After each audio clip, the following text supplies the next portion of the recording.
The Chicago street race, possibly NASCAR's biggest risk in the modern era. While street racing has been around in motorsports since racing began, in fact, American motorsports really began in the streets of Chicago. NASCAR's never done this, at least their top level series, the Cup Series, has never ran on a street course, but that changed this past weekend. So, how did it do? We're going to talk about that on this episode. We'll be discussing the race itself. We'll be talking about the Xfinity Series controversy. We'll be talking about Shane Van Gisbergen winning that race, and I have a lot to say about that. And we'll talk about just the weekend as a whole, whether it was a success, it was a failure, and what can we look for moving forward. But let's get started by talking about the race itself. And I'm going to talk specifically about the Cup race because, yeah, we could go over the Xfinity race, but we're mainly here to talk about the primary event, the main event, and that is the Cup Series race. Though I will say this about the Xfinity Series race, it was kind of dull.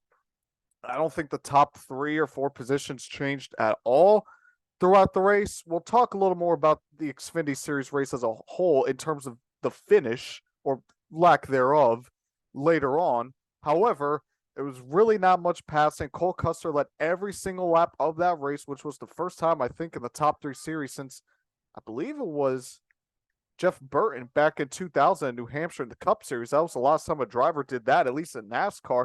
Oh, if you're a Formula One fan, you're used to seeing a driver lead every single lap, every race, and no passing at the lead. But anyways, we'll talk about Formula One in a later episode. But the racing overall, I was very surprised with how good the overall on-track product was. And it was lap 1 where Denny Hamlin and Tyler Reddick were side by side, it felt like, for the entire race, where I realized, oh, we're about to have a really good race on our hands. And we did.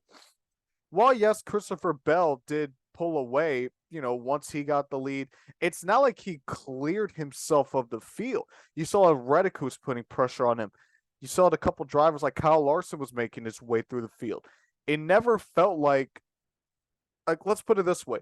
When Shane Van Gisbergen on that final overtime restart got the lead and just pulled away, it never felt like the lead was really in any danger.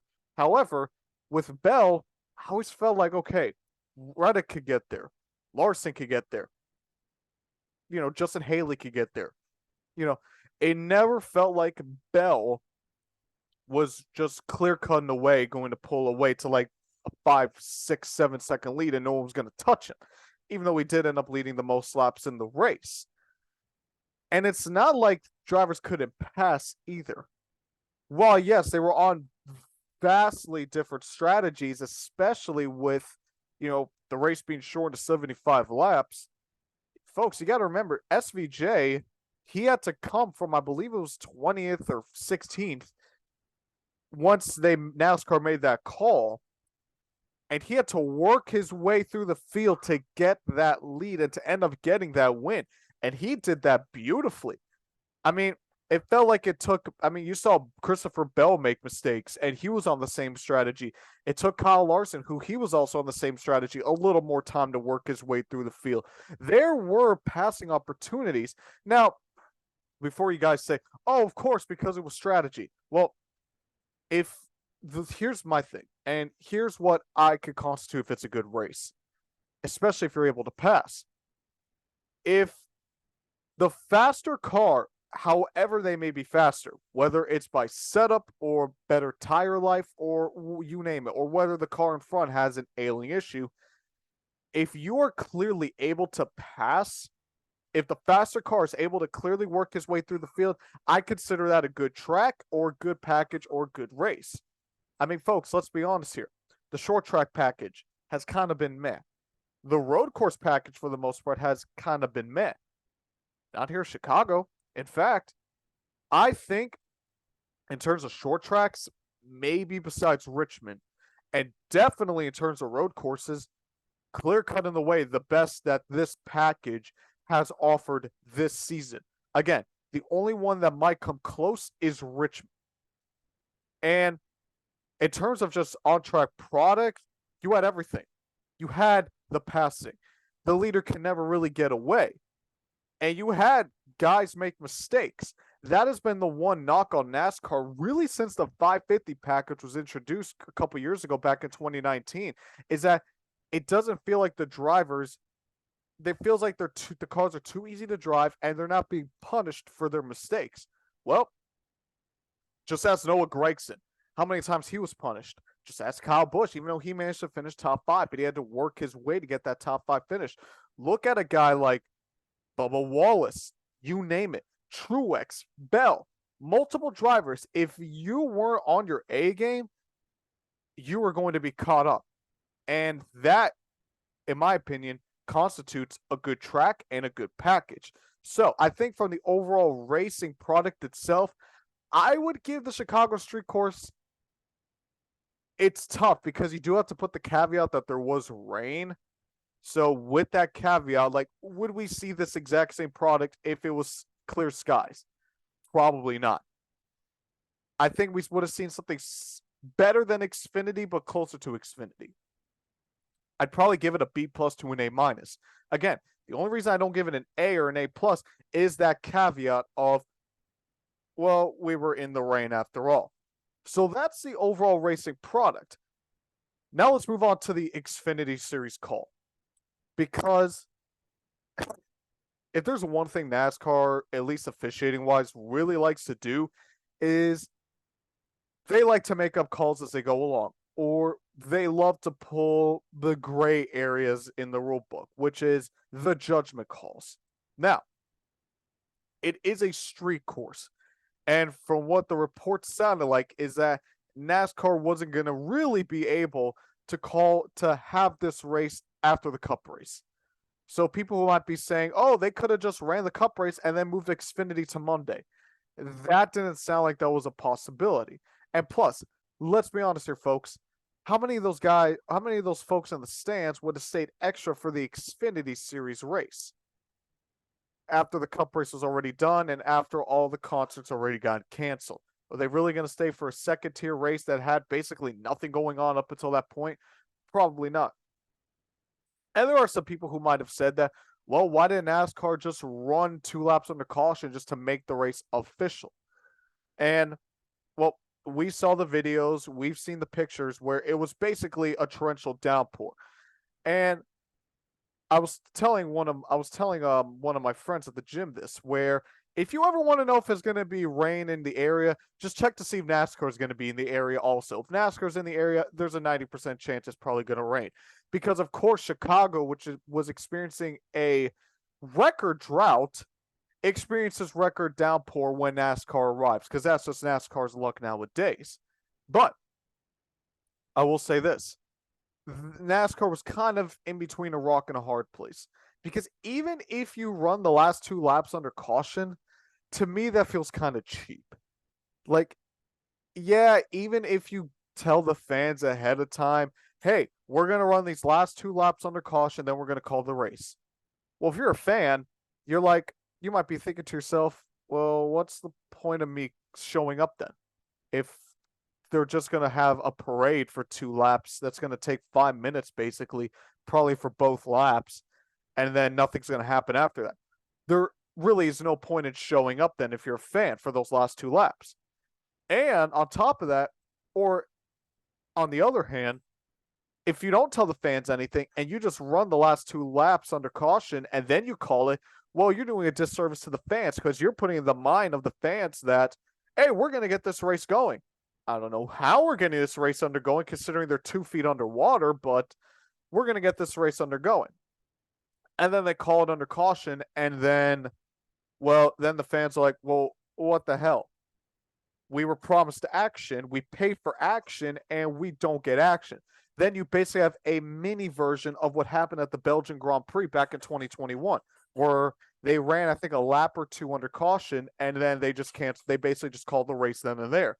You really don't want that. I think you open up a lot of cans of worms in that case. Now, I will say this. That's me defending NASCAR, so why they called the race 2 laps early. Now we're going to go against them a little bit for 2 reasons. Number one, yes, it is against the rule book because for a race to be official, it has to reach either the end of stage 2 or halfway. None of those happen. even though we were only 2 laps away from that happening. So, yes, NASCAR kind of just broke their own rules, which is never a good sign or never a good look. That's number one. And number two is it's interesting because if you call that race under caution or you call the last 2 laps under caution, it was still a lot of downpour. Like, how slow would those cars have really had to go? Just throwing a number out there, 15, 20, 30 miles probably, with how much rain was going on. I mean, these aren't regular cars. These are purpose-built race cars, for crying out loud. And you still have the risk of danger. Again, with how much rain was going on, are you really going to put the drivers at risk with that much rain on the track? Like, this was more rain than that Roval race a couple years ago, where that felt like it was torrential downpour. So NASCAR was really put in between a rock and a hard place with this decision. To me, it was always going to be some sort of a lose-lose scenario. I really didn't think NASCAR was going to win by calling that Xfinity race early, though. Given the circumstances, they really didn't have much of a choice. So, like I said, it's kind of just pick your poison, if you will. Let's move on to the winner of the Cup Series race, and that's Shane Van Gisbergen. And it's Shane Van Gisbergen, not Shane Van Ginsbergen, Shane Van Gisberger, or it's Shane Van Gisbergen. And as a broadcaster, you kind of have to know how to properly pronounce the names, and I make sure to do that regardless of what I'm doing. So we'll call him SVG for now, just because I don't know how to pronounce his name, but just because it's easier to say SVG than Shane Van Gisbergen. A driver winning in his first start. Me personally, as a fan, I've been waiting for this day. We've had a lot, of drivers winning their second starts. Your Jamie McMurray's, your Trevor Baynes. But this is the first time in the modern era that a driver has won in their Cup debut. And in terms of NASCAR history, it hasn't happened since 1960 or 62, I believe. It's been a long time since this has happened. And, I mentioned it before where I said that watch out for SVG because the Cup cars are very identical to the supercars. And Shane Van Gisbergen is arguably one of the greatest supercar drivers of all time. 3 championships, the current defending champion of the supercar series, 80 wins. I believe that's top 5 in supercar series. One of the greatest ever in supercars. And he's moving over to the Cup series. The supercars in Australia are used to running on street circuits. That's Shane's specialty. And then you put him in basically an American version of a supercar, if you will, albeit there are differences, spoilers, wings, you name it. But you put him in essentially the American version of a supercar at a style of racing he's more familiar with than pretty much every other driver on the grid, even more so than a guy like AJ Allmendinger or Austin Cindric, because the cars that SVG has driven are more similar than an Indy car, obviously. Like, I said that I would not have been surprised if SVG ran top 10, top 5 because of the similarities. Now, I wouldn't have picked him to win because, again, to win in your Cup debut, especially in the modern era, has never been done before. And even to run competitively in your Cup debut is a difficult task. Even top echelon talents like Ty Gibbs, they've struggled to get a foothold in the Cup series. And then you have Shane Van Gisbergen just go out and win on his debut. And it's not like it was a fluke win, folks. He ran top 3, top 5, top 10 all day long. The only time he ran outside the top 10 is when the strategy shuffle happened, when NASCAR, cut the race distance by 25 laps. Other than that, Shane Van Gisbergen, I think the lowest he ran on pure pace was 4th. He was a top 5 car all weekend long, fastest in practice, started 3rd in the race, and basically ran there the entire time. And when push came to shove, when the guys in the back had the fresher tires, it wasn't Christopher Bell who came out on top. It wasn't Kyle Larson. It was Shane Van Gisbergen. What he did, I wouldn't be surprised if we never see it again in our lifetime. And I always talk about how difficult the Cup Series is compared to just the Xfinity and Truck Series. I mean, there are people out there who thought that Ty Gibbs was going to win multiple races in his rookie year, and he's clinging on to his playoff life, basically. And here's Shane Van Gisbergen in his debut with a crew chief he's never experienced, with pit crews he's never had chemistry with a car and a track combination he's never had to deal with before. Everything was brand new. And he didn't just win. He was arguably the most consistent car in the field. I'm not going to say he went on and dominated because he didn't even lead double-digit laps. But, I mean, he ran that race to perfection. And they asked him some questions after the race, whether he would do any more Cup Series opportunities. He's going to get a lot of opportunities now. Because now I think SVG has put himself in that category of one of the greatest race car drivers of all time. You know, like Lewis Hamilton, I would say he's one of the greatest F1 drivers of all time. Jimmy Johnson, one of the greatest NASCAR drivers of all time. But they're not, I wouldn't say they're overall motorsports drivers. Maybe more so Jimmy Johnson because he's branched out, but he hasn't really had success. And Lewis has only ran Formula One. Shane Van Gisbergen has put himself in that category with the likes of Tony Stewart, Juan Pablo Montoya, drivers in the Fernando Alonso, drivers in the modern era that we can say are overall racing talents rather than just talents in their respective discipline. And maybe Shane never runs another Cup race in his lifetime. Maybe he's a one and done in terms of running in the Cup Series. But his performance, winning in your debut, and putting the pressure on drivers who have ran hundreds of Cup Series races and hundreds on road courses as well. And to just go out there and perform the way he did with basically no contest, that is going to go down as not only one of the greatest upsets in NASCAR history, but in my opinion, one of the greatest drives in NASCAR history. So let's finally end this thing off by talking about the weekend overall. How was the overall weekend for the Chicago Street Race? If you were to take out the weather, the record-setting weather that happened at Chicago, which preceded other record-setting weather, I would say that this race and this weekend was a 100% success, especially because with the amount of bad publicity that this race has gotten, from myself included. I made a segment that I don't think I've ever aired on the ministry where I talked about 5 tracks that would get removed and 5 I would replace it with. The first option I said to take off was the Chicago Street Race, because I thought with the layout, with the 90-degree angles, there wasn't really going to be a lot of passing opportunities unless you dive bombed. Narrow circuit, I thought it was going to be mostly a parade. I'll be honest, I did.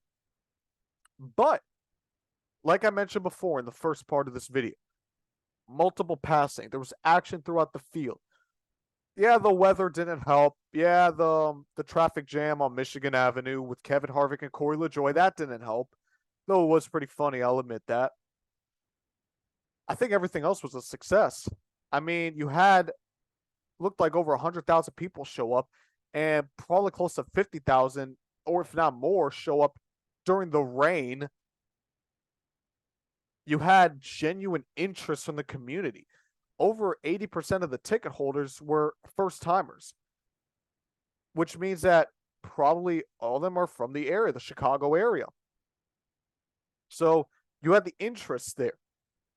Yeah, NASCAR could have done some things a little bit differently, with how, shortening the race, giving everyone a little more time, when they call the Xfinity race. Yeah, they made a few hiccups, but everything else, I mean, just imagine if the concerts were able to go as scheduled, the racing was able to go as scheduled.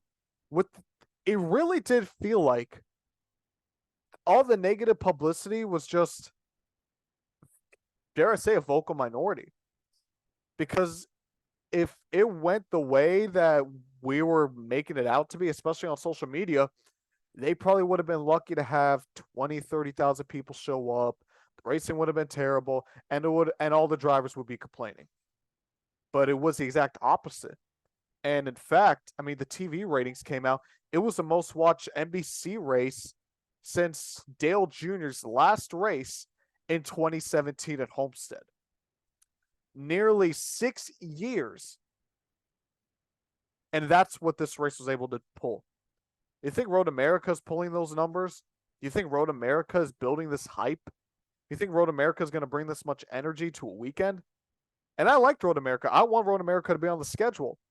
But honestly, if you had to ask me which one I'd rather have on the schedule, Road America or the Chicago Street Course, I'd have to say the Chicago Street Course. And unlike many events where, let's say, for example, the LA Coliseum or the Charlotte Roval, where the hype kind of dies down after year two, I don't think that's the case for the street course, because with all of the issues that went on with weather and, the officiating, I think that if this street course gets another shot, that it's going to see the same turnout, if not more, because you have a better chance of hopefully better weather. And you can actually get the concerts in. You could actually get a proper race in. You could get your money's worth for watching that race. And speaking of the money, NASCAR is not built on having Formula One style ticket costs. I get NASCAR to pour most of the money into this race, so that's why the tickets were that expensive. But hopefully, if this race comes back, the city of Chicago can forkload some of that money and to have the event. And hopefully the ticket prices can be slashed in half at least, because, I mean, no one wants to pay $200+ to watch a race. Well, I say that, and then I basically just negated my argument, but very few people want to do that. That was one of the major complaints, and that is a complaint I would say stood. So I'd say the overall weekend was a success. The only difference I would make to the Chicago Street Course weekend is don't have it on the 4th of July. I enjoy when NASCAR has their 4th of July tradition. The paint schemes, the atmosphere. It's an atmosphere unlike any other.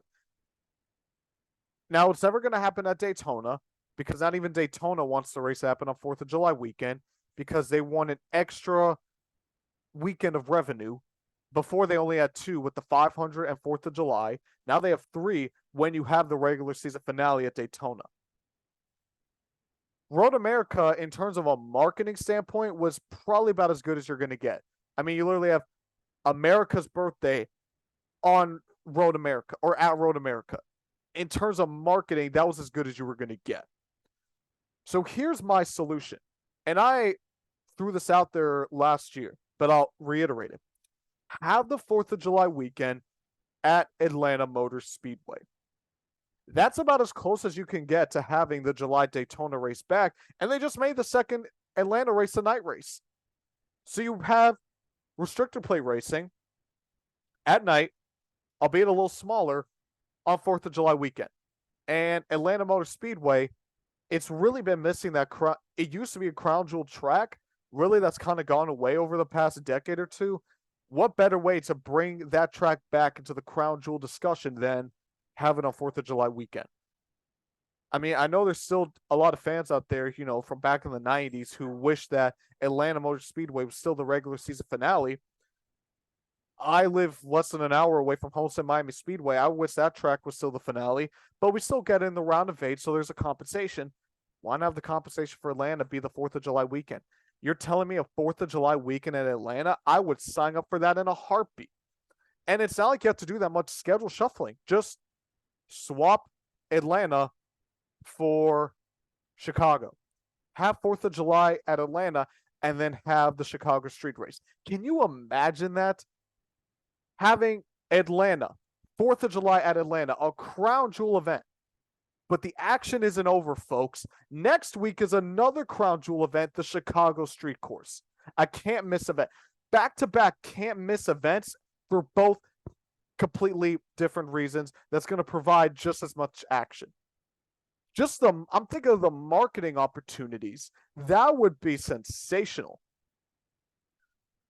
So that's my take on the Chicago Street Race weekend. Again, I think it's an overall success.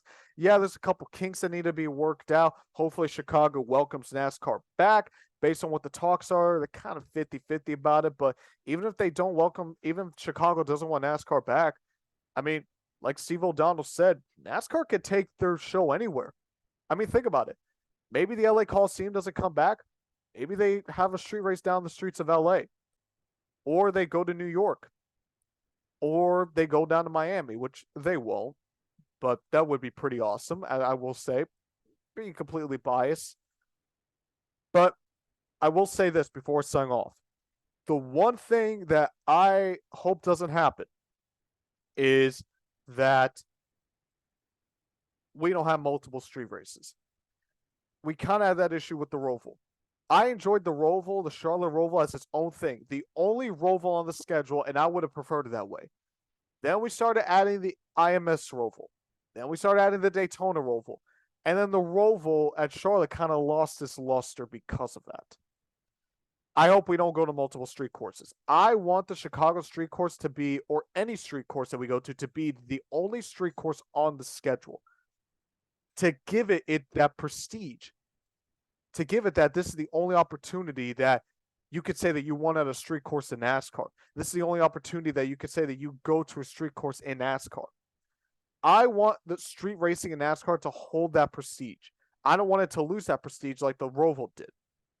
So if NASCAR is going to continue to do street racing, do not go to multiple street courses. Keep it at one, whether it's Chicago, LA, New York, Miami, Memphis, Nashville, you name it. I want that street course to be the only street course on the schedule. So that's my take on the Chicago street race. Again, it was an overall success. If I had to give the weekend as a whole, I'd probably give it an 8.5 to 9 out of 10. Again, the weather, the officiating kind of holds it back a little bit, but I think it was a B plus to an A minus success of a weekend. But let me know what you guys think about this race down in the comments section or on my social medias. You can follow me on Twitter and TikTok at Motor Minister. I have great conversation on the Twitter. If you guys want to follow the Motorsport Ministry, follow it on all major platforms, talking about Spotify, Google Podcasts, Anchor, Amazon, iHeartRadio, iTunes, and of course, YouTube is where you can find this video. But thank you guys so much for tuning in as always, and we will see you in the next one.